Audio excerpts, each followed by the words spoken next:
Thank you for joining us with our live streaming event today. I've got a very, very special guest in the house today, and it's Chief Titus of the Northport Fire Department. How you doing there, Mr. Chief Titus? I'm doing fantastic, John. How are you? You know, I told you earlier I had a little struggle. I was heading up to show some houses up here in Lakewood Ranch area, and you informed me that a dump truck may have hit Proctor Bridge, which caused this slowdown, huh? Yeah, it happened overnight, and they had the whole interstate shut down for a little while last night, but I think they've got it opened up with limited lanes right now. So my understanding is did pretty significant damage, but I saw even coming to work this morning, I saw the traffic was backed up pretty bad. Well, it was a little crazy. It started south of the split coming out of Venice, Yep. and I believe it's worse than that right now. But it took an extra hour to get here. Yeah, it's probably going to get worse throughout the day till we get well past, rush hour. Well, that's fantastic. Jeez. Yeah. As if Sarasota County didn't need more congestion right now. This is But true. it is moving. People are doing the right thing, and they're slowing down, and they're working their way through the system. That also goes back to a conversation that I had earlier this week with Price Boulevard. So we have our congestion issues. Give an overview of how the fire department is looking right now with call times and everything else. Because I got out of the way of an ambulance the other day. I saw everybody diving off the road. So I know that people are really paying attention. But yeah, we put some things into place to try and help. We were concerned that we were going to see a larger impact than we have, but we actually redistributed, and we added an ambulance about 6 months early, added crews out on the east end of town off the Haberlin fire station because of the congestion, to make sure we could cover call volume on that side of the city. And of course, when they had the section shut down, they put in a temporary access bridge for us, which was very helpful. And the community's been great about getting out of the way. Part of our concern was there are times when they have the side of the road dug up, and there really isn't anywhere for anybody to go. And so obviously that makes it difficult. Morning commutes with the school bus and mail time, trash pickup, all those things kind of complicate it. But we've been fortunate to be able to get through and not have any calls that have had any impact of severity, to date that we're aware of. So knock on lots of wood. That is amazing when you think about it. Absolutely. And I think we've gone through not the hardest time, but the major bridge that caused the most difficulty along those ways. But you guys are strategically laid out, and I keep reiterating this, not because I want to keep talking about it, but I really want people to understand that you and your crew have worked tirelessly to make sure that we're protected as far as fire and emergency, and even the police department. I think you guys probably talk back and forth on communicating how roads are and different things like that. Absolutely. They're great partners with us and a significant help when things like this happen. Working with Public Works and working on detour plans or traffic mitigation routes and things like that. And right now, because of the way the city is laid out, the majority of our fire stations are somewhere right along or just off of Price Boulevard. So that is one of our main corridors and main access points. But depending on where they're responding to, there are other alternate routes that we can go to if we know that there's an issue that will similar times. And I think with the traffic portability study and some of the future things they're going to put in place as far as being able to get from one side of the canal to the other on some of those other major routes will be helpful as time goes on. Dory Mills says, "Hi guys." So our first comment of the day is hi. So I love that, because it's not a question, but it is great to see you as always. Can you tell us a little bit? I know we've got some hurricane season coming up, but talk about the new station and the EOC. I think partnering those two things together right there at City Hall are really essential for people to understand what's happening there. Yeah. So as you know, the fire station rebuild was intended originally to be a remodel, and it was damaged such in the storm that we had some questions about construction, and some community members who were longstanding members of fire departments up north, and they had firehouses that were 125 years old, and conceptually they just couldn't grasp why we would be tearing down and rebuilding, or why that might be cheaper. And the construction down here, even built up to storm standards, is significantly different than construction that occurred 100 years ago. A 2x4 used to be 2 inches by 4 inches, and they're not anymore. And trusses used to actually be nailed together with nails, and now there's gusset plates that hold them together. If you ever looked at a truss construction now, and they call it lightweight truss construction, it's 2x4s nowadays, but they're really 1 3/4 by I think it's 3 3/4 or a little bit less. So it's not full 2x4 construction, which is what it was originally intended. And the gusset plates, it's a machine that punches through the metal, and that gusset plate holds the wood together. But the only reason it holds the wood together is based on the moisture content of the wood. So over time, that strength of that structure degrades over time as moisture levels leave.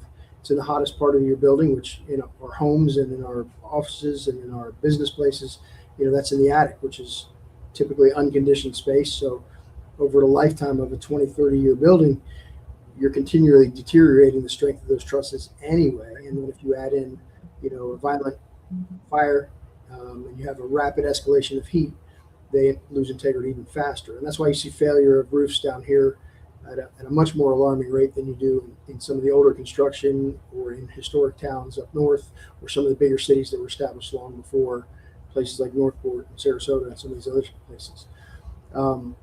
So having that new station built, and we're anticipated to be in there the end of next year or the beginning of the following. So we're about 12 months out from occupying that, which will give our firefighters a safe facility to be in during storm. And that's not to say that it can't be damaged in a storm. There could be still roof tiles or something coming off or whatever, but structurally it'll be sound and safe for them to be in. And the same with the EOC. It gives the ability for us to actively occupy that during storm time, a place to actually, where you can actually cook meals, you can heat food up, a place to take a shower, which I'm super excited about. When we're in the City Hall complex working out of a classroom for days on end, and there's no ability to take a shower in the past, it makes it for very, very difficult, very cramped places. You're sleeping on floors in offices that are borrowed. It takes away from your ability to get regular city processes back up and running quickly after the storm, because we're occupying some of those spaces still with EOC. So have a separate building and facility during storm time is going to be phenomenal. It'll help the city get back up and running much quicker, and our ability to be in there throughout the year for the emergency management staff do a whole lot more things than just handle an active emergency. There's planning and recovering, which take a lot of time. There's a lot of interagency, intercounty, intercity interactions, training, all kinds of things that now they'll have a facility to do that. And being a part of City Hall now that we've moved in here temporarily, they're cramped for space. It's hard to find a meeting room. It's hard to find space to have a meeting or get staff together without conflicting with somebody else's schedule. So that'll give us one more meeting space, which will be very valuable. And I love what you did with my bedroom. I think that's actually you were in my office, or maybe in Anna's office, I think. But yeah, we moved in here and took shelf space that was unconditioned before, and I'm still thinking it might be a little bit unconditioned. In the wintertime it's cold, and I'm guessing in the summertime it's going to be hot. But it's well, that was the storage room, right? Yes, sir. Yes, sir. Yeah, so that was my makeshift bedroom, and then we had the media center that we all did interviews in, and that those were great times. Even though we had stress of hurricanes out there, the knowledge that I gained personally from watching what happens inside of an EOC, I wish people could understand how important that role is, and what you guys do to make sure that we're all protected pre-storm, post-storm, and during storm. Yeah. All those things, Stacy and her team, they do an amazing job. I, we've talked about this in the past, and you were like the last one on before the turn to the north of the last storm. So, firsthand what the value is between the station being corrected and the EOC being built right there, side by side. That's going to be phenomenal. It is. It's huge for the city and for operations, and has absolutely been necessary for a long period of time. So we're excited to have the opportunity of both those projects to be moving forward. So the EOC is on a little bit later time schedule than the fire station, but they'll still be finished within close proximity to each other. So. Well, when it comes right down to it, the safety of the citizens, I know it's first and foremost with you. Strategic layout of our stations. I just had this conversation the other day with a customer, and I was explaining the difference of layouts between even Charlotte County and us. There are different places within Charlotte County they don't have fire departments, and their rating is different. Sure. You guys are really analyzing every aspect of the fire department's placements for the value of the consumer, which is us, the taxpayer, correct? Absolutely. So years ago, probably, I couldn't tell you how many years ago, when the original master plan was done, they kind of used concentric circles for station locations. And that's what ISO used to go off of. And it was a 2.5 mile concentric circle. And ideally you have some overlap there. The difficulty with the city is because of the canals, and because this was a kind of a manufactured community, with the artificial canal system, so that we can move water through the city appropriately. It makes access difficult, which is why a lot of our here in city proper, that's why a lot of our stations are somewhat close to Price Boulevard or 41, or Toledo Blade in the future. It just depends, so that we have one of those, because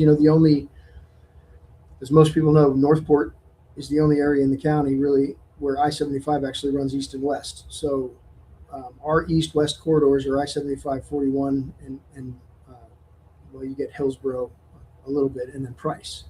So it's limited access. And then all of our north-south roads, are split basically off of those. So sometimes you have to hit one of those main arterials then to get to one of the other roads. So they did that 2.5 mile concentric circles, and then they looked at how the city was laid out, and that's how they originally distributed the initial number of stations. And then as time has gone on, we have a tool that we utilize through the National Fire Code that then is adopted by the state and adopted here locally, which allows us, if there's certain types of things that come in, we do what's called a concurrency study. So for an example, if a neighborhood is coming in and it's going to have a greater impact than 1% of the population increase, or greater than 100,000 square feet of commercial, it allows us we require whoever that developer is or whoever that business is to hire a firm that comes in. They do a concurrency study, and basically they look at what would the impact be of this type of development, this type of building or whatever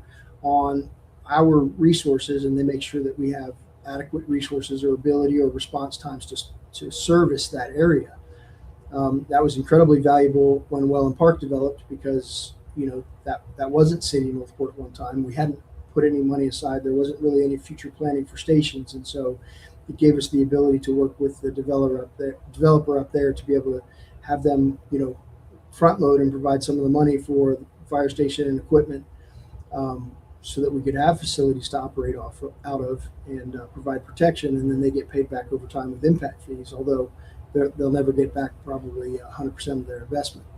And so when we have other developments come in now, we do the same thing. And even with the hospital coming in, they're doing a concurrency study. So it may not trigger, and most likely would not trigger, additional personnel, but it potentially will trigger and look at our tactics and strategies, the equipment that we have, and we kind of have an idea of what we think it'll come back with, but it will likely suggest some differences in the high-rise packs that we carry, the size of the hose, the gallons per minute that are available to us, and some impactful things there that we may need to look at to be able to service a building like that, because it's going to be unique to what's in the city right now. So it's very helpful, because even though we're the subject matter experts and we have an idea of what those things are, it's a great validation of what we're thinking, and then it also helps to make sure that we don't miss something.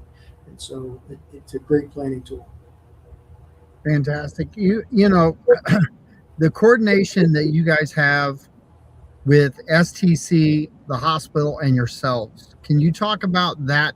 I know I grouped a lot of things together there, but they kind of play hand in glove with each other, because STC is a pivotal part for uh, us as a city, but it's also a pivotal part for the hospital itself for nurses, and also for you guys as far as the EMT side of things. Can you talk about that and how that's working out? Yeah, so we've for years we've had, and we try and do this really with all of our community partners, but specifically in this instance, we've had a great relationship with the school board. When STC decided to build a South Campus, we went through several iterations of, well, what if we did this, or would that be a possibility in the future? At one point in time, we talked about building our training academy actually out there on their property, and actually running a certified, fire training program. And they elected not to do that. They're building a large facility in Nokomis now, which is going to take place of the one they have in Sarasota, and I think that's due to open in the fall. But as far as EMT, we're still working with them to try and hopefully get a paramedic class down here sometime in the future, and we think we're probably a year off from them being able to do that. Their biggest challenge is instructors, not anything else really. They have an EMT, always instructors. Yeah, always instructors. They have an EMT program down here now, and some of our personnel are instructors for Suncoast Technical College. But yeah, there's a great collaboration between us and them. They provide us sometimes classroom space to put classes on, which help us bring in not only classes for ourselves, but for the area to allow other people to come in and learn from classes that we're putting on. And I think they do the same thing with the hospital too. They look at what's the need and what's the drive for the number of nurses that are needed and certifications. One of the huge challenges right now for the fire service in general throughout the state of Florida is the number of paramedics are just incredible in comparison. The need is incredible in comparison to the number of paramedics that are out there available to be hired. So we're hoping to figure out a way to ramp up those programs. So Sarasota County right now, when they hire, their personnel have 3 years to get certified as a paramedic, or they don't have a job. And I believe it's the same in Charlotte County. We don't do that right now. We don't make it a requirement, because I've always thought it's a bad idea to make somebody be something that they don't want to be, because they're probably not going to be great at it. So we allow our people, like, who wants to go, and thankfully we've had continually year over year a pretty robust group that's willing to go, that we send and help go, and so they reserve spots for us. But at some point in time in the future, as we continue to grow, it's going to become challenging to staff all the paramedics that are needed in the area, and it's a statewide problem and issue. So Sean's got a question, and it's all about Smokey the Bear out front, which was right there on Sumter. I don't think he's there right now, so we don't know when we drive by whether it's a burn situation or not. But I think we're still in a no burn, aren't we? Yeah. So the burn ban is still on. The KBDI actually Friday before I left work, we were still well over 600. I believe it's dropped down into the mid 500s now, which is a pretty significant drop. But we had instead of just having these rapid showers that only lasted a short period of time, there were sections of the city that got a pretty good soaking, and it allowed some of that to be absorbed into the ground fuels. But everything's still dry. So our burn ban gets enacted when we reach 600 KBDI, and then it stays into effect until we drop to 500 KBDI for 7 days in a row. We're still in the 500s, so we really still need rain. It's still a significant issue for us right now.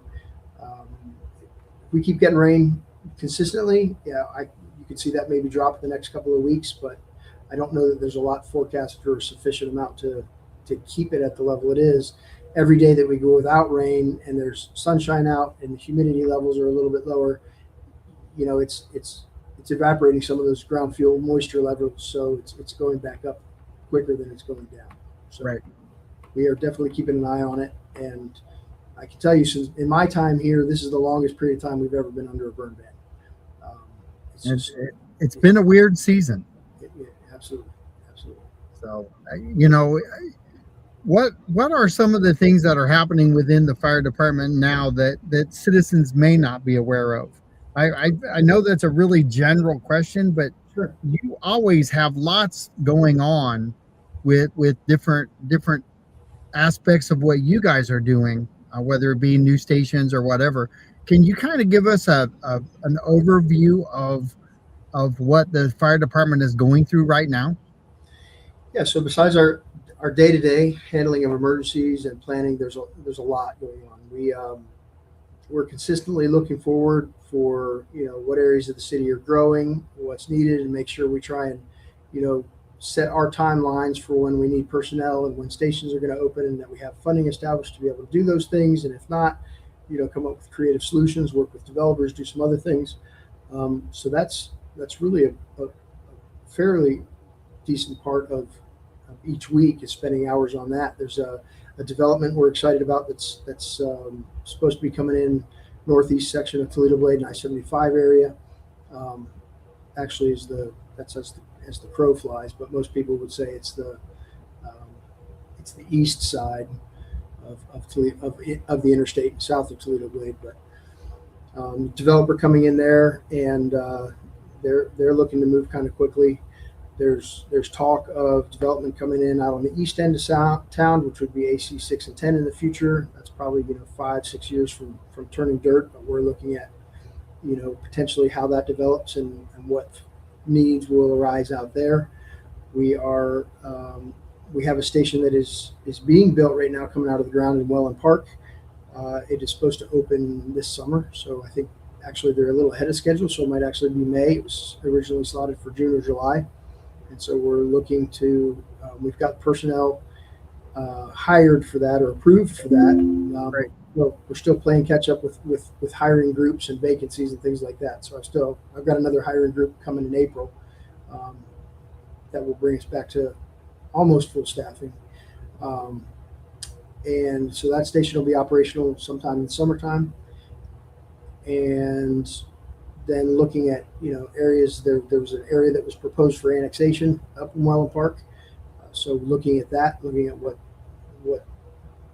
resources and needs are going to be driving that. So we're working with a company, with the developer and with a company doing the concurrency on whether that's going to drive another fire station or what additional resources will be needed up there and how we plan to staff that. So it's consistently a moving target, on top of the fact that we really just got into this budget year and we're already heavy into working on next year's budget.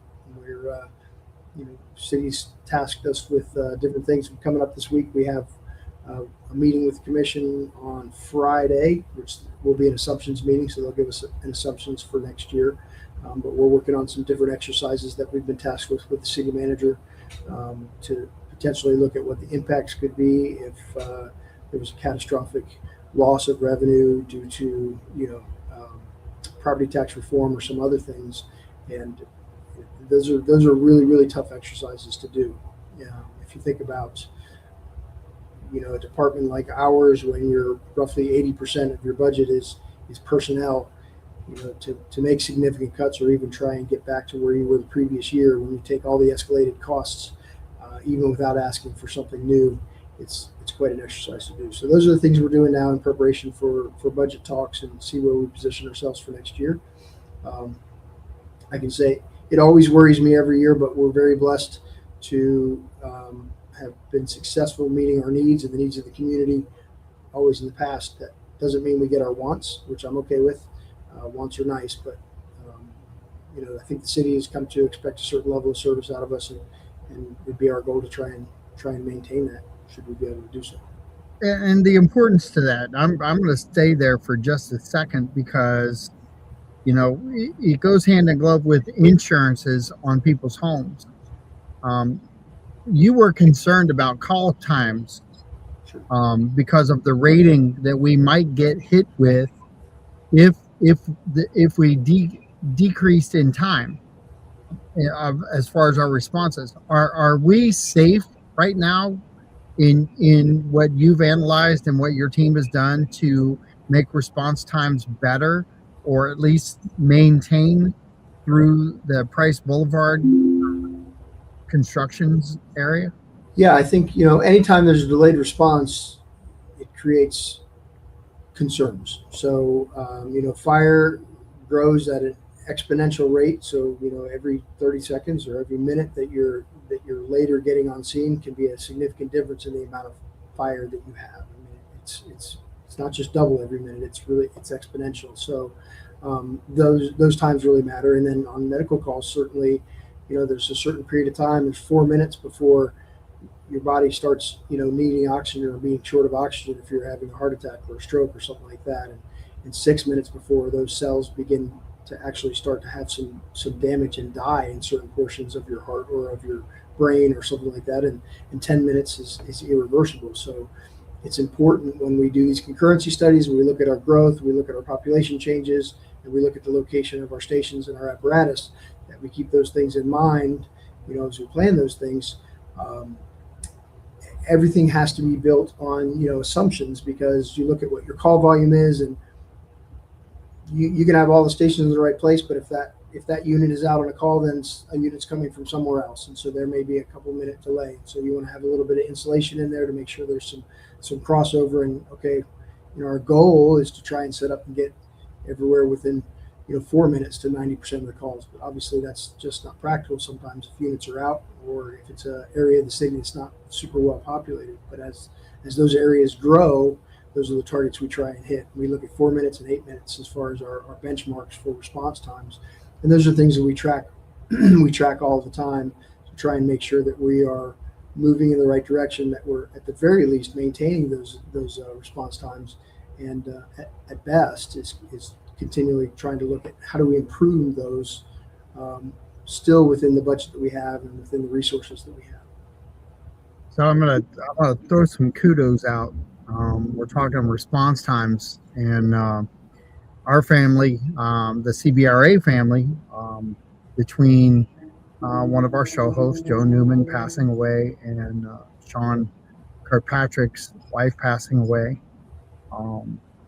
Uncle Dan, family member of ours, Carrie's uncle, passed away, and had to call 911, of course. And I thought I would share this because the empathy that they felt, I can't speak highly enough about their professionalism and their approach. I want to give a good shout out to them through you. I know I text you and let you know that too, but I also did Chief Morales, and I can't even. It was last Thursday at 5 a.m. in the morning, and I can't give enough kudos for how your team and the police department handled all of what they did for us. It seemed like a really short thing for them, I'm sure, but it meant a whole lot to have them there. And I kind of felt like I had an extended family through you, believe it or not. And I kind of let my guard down with them, and I just was very appreciative, and I thought I'd let you know. I appreciate you saying something, and I will say, and I'm proud to say, one, I'll tell you, as I said before, I'm very sorry for your loss and Sean's loss, and this is something that happens daily in the community, and sometimes people don't hear about it, but it does. It touches all of us at one point or another, and we have a very, very high level of expectation of service for our personnel. But in addition to that, and I believe it's a tangible difference. But I always tell everybody, John, you don't know the meds that we're supposed to push. You don't know how we're supposed to set a broken arm or a leg, or you don't know, what the proper hospital is to go to. That's what you rely on us for. So we have a very high I have a very high, and as does our staff, a very high level of expectation of that performance that our personnel do very well there. But the other piece of it, and the more important piece of it, or equally important piece, is that since you don't know that, the one thing you're always going to remember, and everybody's going to always remember, is how we made you feel at your time. When things were tough and at your worst moment, everybody always remembers how they were made to feel. And when that is a bad experience, it takes what's already a bad experience and it just exponentially makes it worse. It's bad for the reputation of the emergency service. It's bad for the people. It creates hate and discontent throughout the community, and rightfully so. That's why we're there. I mean, we exist solely to serve you all. And so I tell everybody, on every call you go on, I don't care if it's 2 in the afternoon or 2 in the morning, you treat those people like it's your mom, your sister, your brother, your father, your grandfather, your grandmother, grandkid, whatever it is that's most important to you. How would you expect them to be treated if you weren't able to be there?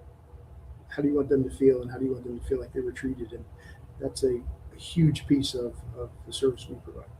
So I've got to ask, because you are you've weathered storms. You've, on a personal level, you've weathered all kinds of things in your lifetime.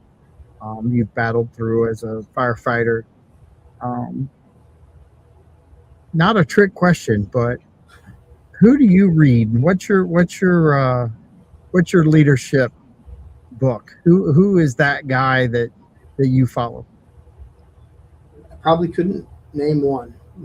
At difficult times, The Art of War by Sun Tzu is very fitting. At certain times, there's some different fire service leadership books, some kind of icons in the fire service.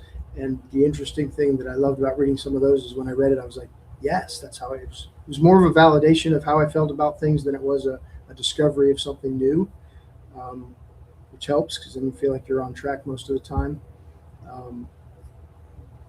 I really couldn't list. I listen to podcasts, on the way to and from work with different speakers, different motivational speakers.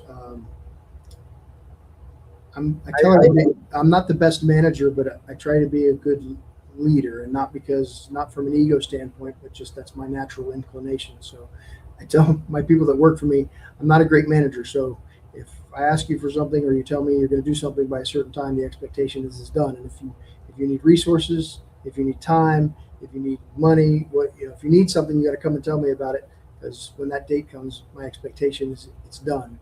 And right. So I've over the years had to work on that follow through, but the idea and the vision of what we should provide it as a service.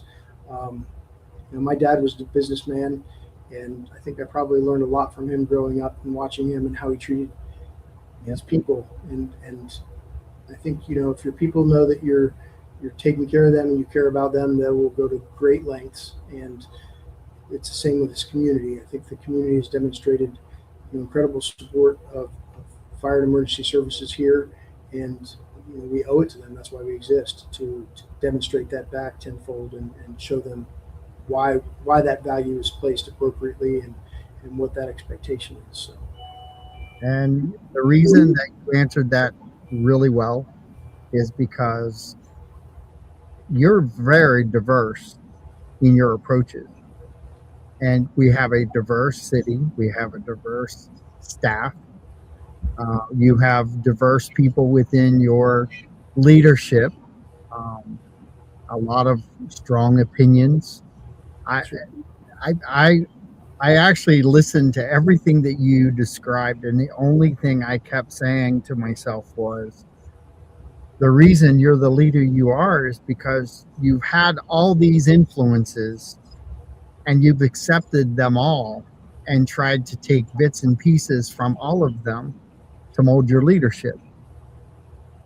And to me, that's the best kind of leader you can be, is when you're willing to adapt to just about everything that you can be thrown, and we've talked on a personal level, off air, and it's interesting to hear you speak, because your expectation is set really high, and yet there's no demand. It's just so. And I love the way it comes across because I think people take you for exactly what you say and how you say it. It's easy to be sincere when you do what you love. I kind of fell into the fire service by accident, but it saved my life. And my deputy chief, Scott Lane, who I think you've met before, I met him at a time in my life when I really didn't have any direction, didn't know what I wanted to do, and for lack of a better term, no pun intended, but he lit a fire in my soul for this job and this career that still pays dividends to this day. And the fire service that we have here is as much a part of my family as my family is, and much to their chagrin, I'm constantly reminded that my work-life balance isn't great. Uh, and I'm towards the end of my career, not the infancy of my career, and so part of preparing the organization and the city for succession, and we have some great up and coming leaders in the organization that I think will carry on a lot of those things and add their own flair that will make us even better. And that's how it's supposed to be. My son is a firefighter, and I never really realized how much he listened to me. Now I hear him talk, and I say, nobody wants to hear that from a 22-year-old kid because you sound like you're 40. And Yep. He hasn't figured out the fine art of, how do you tell somebody something? He's 22, so he just tells them. Whereas over time, I figured out, some people you got to go at an angle, and some people you can go straight forward with, and you just got to figure that out because we're not all wired the same. So it's. I have a feeling. I have a feeling he'll be okay. I think he will. I think he will. I made many of the same mistakes he's making now, and he'll learn them the hard way like I did. But well, yeah, I got to tell you, the amount of people that I've interviewed through the department, the leadership style that you have definitely is amplified through the leadership there at every department. I haven't met a department head underneath you that hasn't felt that way, or a deputy chief that hasn't felt that way. And that culture is extremely important as far as getting the city right, getting the citizens right, have that engagement. Do you think that culture can improve any at this point? I think there's always. I mean, that's our goal. So I told you before some of the things we focus on, but our mission statement is to provide exceptional public safety services in a safe, compassionate, professional manner. And we talk a lot about what does it mean to be exceptional. And so when we, from the first day of hiring to our expectations for officers and everything, nobody's perfect. Everybody makes mistakes. The important thing is when you make a mistake, you figure out how did it happen and prevent it from happening again, so you don't make the same mistake. And then create and enable your future leaders with some vision to be able to see some of those mistakes coming so they can avoid them. But knowing that if we hire somebody and they work as hard as they can and they're given 100% and they land on the average range, I'm okay with that. What I'm not okay with is somebody that has the ability to be better than average, sitting back and just being average. So it's a constant drive to be exceptional. It's in our mission statement. We point to it every day and say, that's the difference between what we're trying to do and what some other organizations are trying to do. And I always try to be very careful not to step on, the toes of other agencies and other departments. They have, their own things, and certainly we rely on all of our mutual aid partners, local and statewide and regional wide, and have tremendous amount of respect for them. But I do feel like we have something unique here. But it's not just because of me. It takes really everybody buying into that culture and that idea and that philosophy of, like, so what's next? We never stop and go, okay, we're good. We've arrived. We're good. It's what's next? What's on the horizon? And lots of people go away to conferences and they come back and they say, well, I learned a little bit, but honestly, I learned a lot that what we're doing is, like, we're doing the right thing. We're heading in the right direction, and nobody's come up with anything, new, or we're not missing out on what's on the horizon or where we should be in the future. And that's a great validation for all of us that we're not too inbred. We're keeping our eye on the prize, not only here locally, but what's going on in the service in general. And everybody's bought into that because it doesn't matter how, I'm not any smarter than the next guy. I've had the blessings of being in the right place at the right time a few more times than some other people, but it takes a team to be able to accomplish what we've done, and everybody has to participate. So how are we on staff? Are we fully staffed right now, or are we looking for more candidates? So we've got 9 positions right now that are open and that are starting in April. And I had one from the last orientation group that just left, and I have one that resigned to. We hired him. He was from the East Coast. He resigned to go work for another department, be closer to family. Um, a little bit more money and more time off, and that was attracted to him. But the big part was family. So we're still a couple positions short after we get those 9. Um, but 6 of those were um, for this year, where we're adding on for a new station uh, to round out for the stations opening summertime.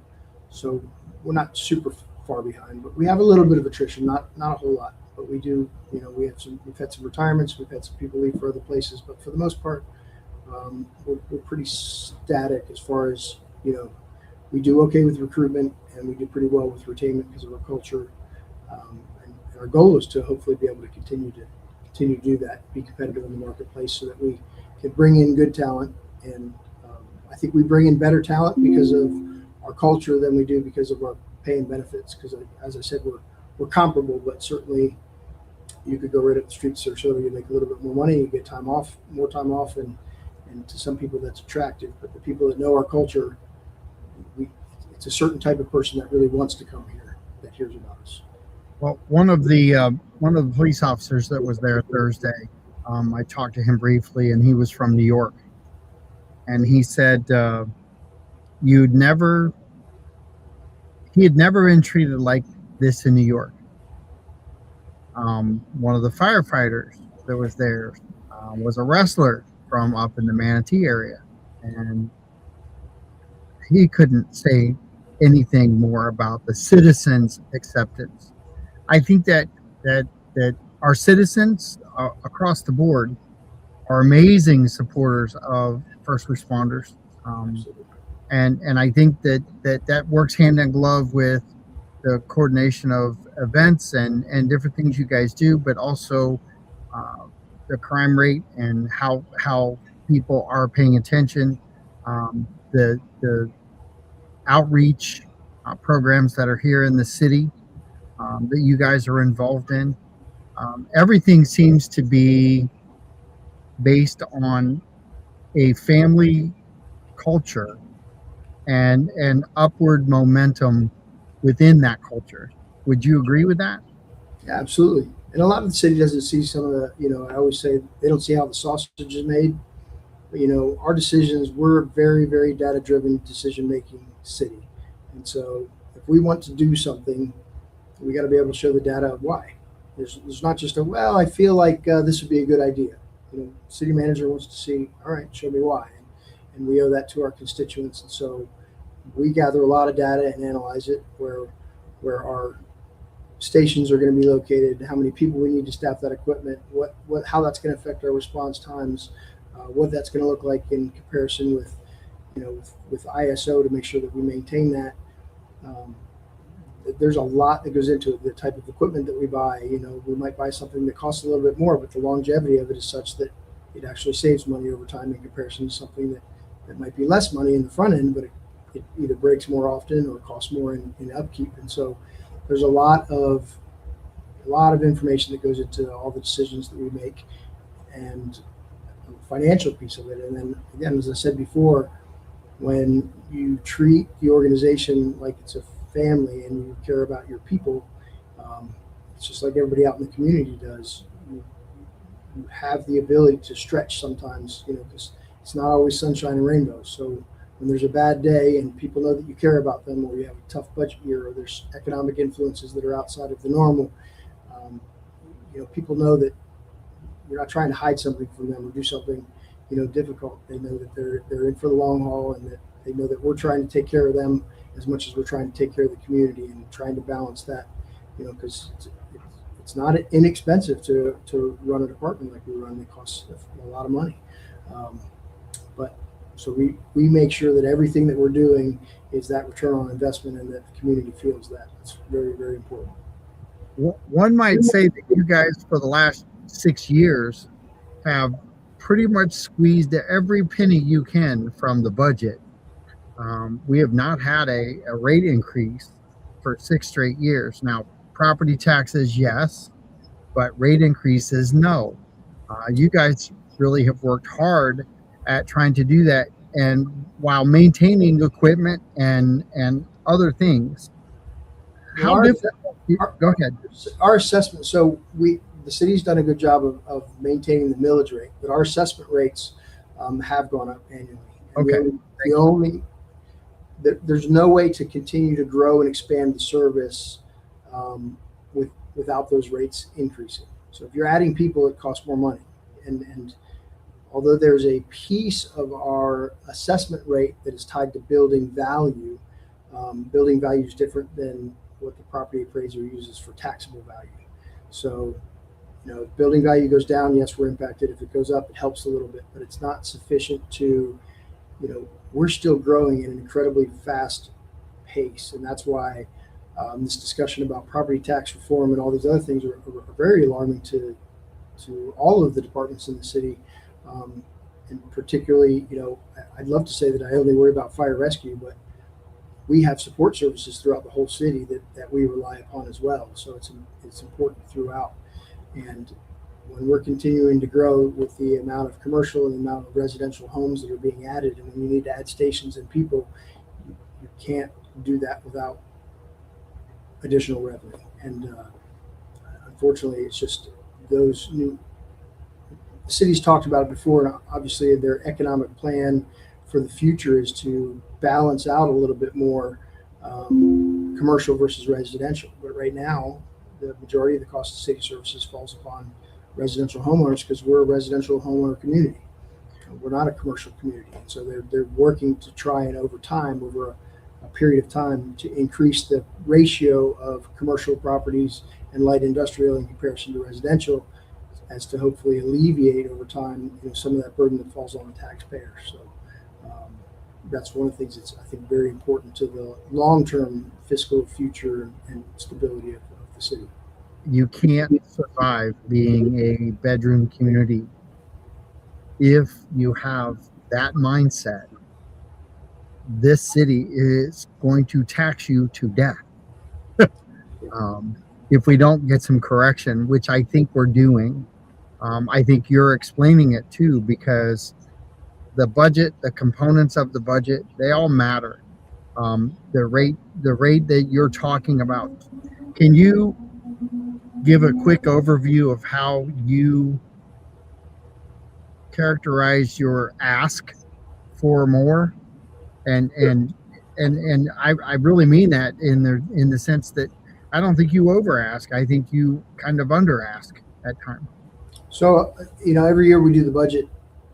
Anything that is in addition to the budget, we have to show it as a budget proposal. So it gets highlighted. It goes in front of the decision makers. Our first iteration of budget, I sit down with my team and I look at what's been asked for and differentiate between wants and needs. And a lot of those wants get thrown away. This year, all of those wants got thrown away as we're working towards it. And then we have a meeting with finance to make sure that our assumptions are right and everything else. And we meet with the city manager and the city manager staff, and the city manager, gives some direction and he makes some cuts. And some of those sometimes are what we consider to be needs, but when he cuts them, those budget proposals are still in the budget. And then ultimately, as we work through all of the meetings between now and July with the city commission and all of the stakeholders, those things are discussed on what was cut, why, and whether it's necessary. So as an example, if I have firefighter positions because I'm opening a station, I'll put it in a budget proposal and say, this is what it costs to hire those people. It's just to open the station. Here's the intended opening date. The consequence of not doing that would be I don't have firefighters to fill that station.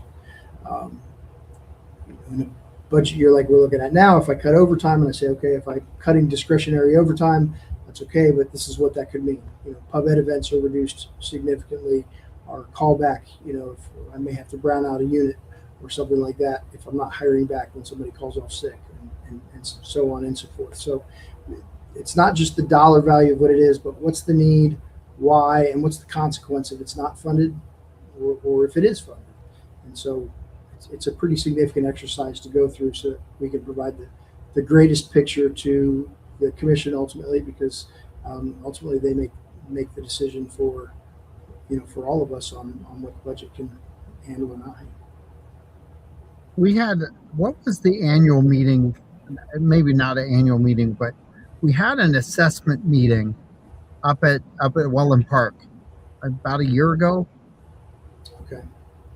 What was that, and are we doing that again soon? I'm trying to remember the particular one. I've had quite a few up there, and I don't. Was it a fire specific assessment meeting? Yeah, we sat around in groups and went through things and kind of helped you.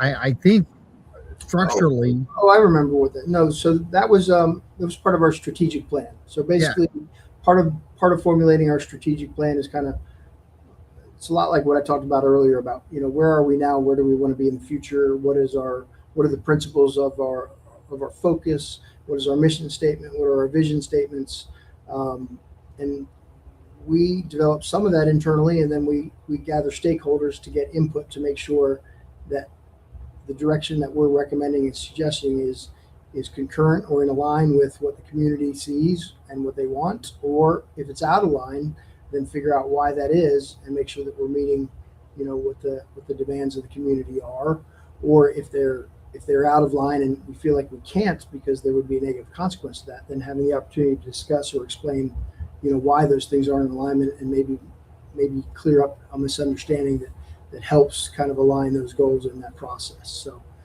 I know that was phenomenal. The insight that had to come out of that meeting had to really help catapult some ideas. Yeah. How often do we do that? So typically we update our strategic plan about every 4 years. Okay. And then from each of the strategic plan, we try and align that with the same priorities and pillars that the city has established, because they go through the same process citywide. Then we do it as a department. And then, back to the budget proposals we talked about, we have to show in the budget proposal what pillar that aligns with and how it supports, that vision of where we're trying to go, and what that pillar is and the importance of it in the community. And so it all goes back to, it's philosophical, but it's also financial. There's a lot of pieces to that. And for each one of those things that we determine our need on where we want to be in the future versus where we are, then we assign benchmarks. There's certain personnel assigned to it. We meet every so often and talk about how far along are we in this process? Where are we at? How are we doing? What's the return? When's the expected completion date? And, when you complete that task, then you're moving on to another one. And most all of our divisions have several things that they're working on in concurrency. It's not just finish one and then start another. A lot of them are being worked on simultaneously to do that. And it's continuous reevaluation. Sometimes you're, a year into a benchmark on something, and maybe technology changes or something changes, and you go, oh, we don't need this anymore. And it seemed very relevant at the time, but it's not now. And so you basically, you would put a notation in there, you would stop it and say, this is no longer relevant. Here's why. And if something comes up in the meantime, we're not prevented from adding something to it, but we continually show the benchmarks and the percentages of working towards it. And then every 4 years we go back and reevaluate and kind of start that again. And it's one of the many processes that we have, along with accreditation and some of our other things, that it's basically a continuous self-evaluation of the services we provide, the things that we're doing in the community, and how do we become better, more efficient, more effective. Well, I think stopping right there for the day. We're at the 59-minute mark, and I always enjoy talking with you, but I know that we've had different people on. I would love to come in and do a live presentation with you at one of the stations. Sure, anytime. And I think that, and maybe have some of the guys come on and give some insight on what their day is, the day in the life of a firefighter, so to speak. But maybe we can do that next month. Okay, we'll talk about it. Right. I wanted to cover a couple things before we get off. If you have 1 minute. Go ahead. So April 4th, Saturday, we have a benefit motorcycle ride coming up for our fallen firefighter Victor Cleveland that passed away.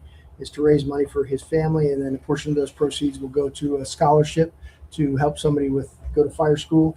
In the future, we're hoping to be able to do a scholarship or partial scholarship every year, and this will be an annual event moving forward. There's raffles available. There's prizes. We're looking for donations. It's being organized through Sandy Knowles. She's the risk manager. This is all outside of work. We're doing it off duty, but that's coming up April 4th. There's registration. You can go online. I sent you a flyer, John. Actually, if you have an opportunity to post it, it would be awesome. I will. They can register online, and then it starts that day. People start showing up around 8 in the morning. Kickstands will be up, I think, at 9:30, and we'll go past 4 of the fire stations, riding from motorcycles from city center here to Burt's Black Widow. It'll end over there, Burt's Black Widow, over Port Charlotte. And then also wanted to mention we're just put out for interest in next year's fire cadet program, which is high school juniors and seniors that want to learn a little bit about our job. That program runs from September to May, September 26th to May of 27. And this was our first inaugural year, which is getting ready to wrap up. We had an amazing group of kids, very, very successful. This was an initiative that was actually brought to us by one of our new employees. The day that he interviewed to come and work for us, he said, I want to do a cadet program. That's how I got my start. It's something I'd like to do.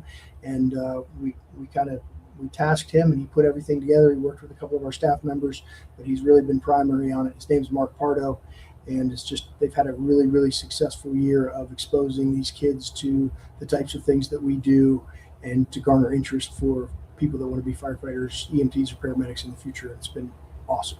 And it's imperative that we keep stuff local. And I love the fact that we're doing that. Speaking of local, Zio's. My favorite pizza place. I'm probably not supposed to say that, but you just did it. It's all over the nation right now. I really do love Zio's. I gotta be honest. So he said to come over and see him because he would love to make a donation for the bike run. That's very kind. And I saw, I think Kathleen Neary was on earlier and said something about our training, and our guys they really train. Yep. An incredible amount. We tell people when they bring them on, when they come here to do their ability test to get hired, and we said, if you know people in the fire service that don't work here and you think that's what you want to do, this probably isn't the place for you. Right. Because they're busy all day. You guys are phenomenal. There's something to be said about hanging around like-minded people. Absolutely. And I think that's what you've built. You've built a team of like-minded people, and it makes your leadership that much easier.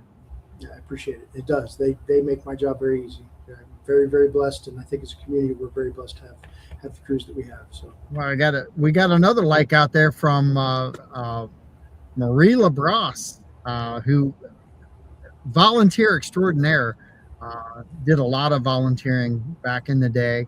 And Marie, hello, how are you doing? So thanks for joining us, and thanks for sharing. I look forward to next month. Maybe we can go live right on at a station. I would love to do something like that. All right. I've got the mics, I've got everything ready to go, and we can make it a phenomenal piece. And maybe we can promote maybe a cadet or somebody that's out there that's going through some training, and show the high schoolers that they can do it too. Okay, I'll look at the date, and I'll get a station. We'll talk maybe next week or something like that. We'll see if we can set it up, John. That'll be good. Fantastic, love it. Thank you so much for your time. Of course, thank you. Appreciate you all. Thanks everybody for listening in. Please share this, like it, and share it, and get it out there to everyone. It's great information. Talk to you soon now. Bye-bye.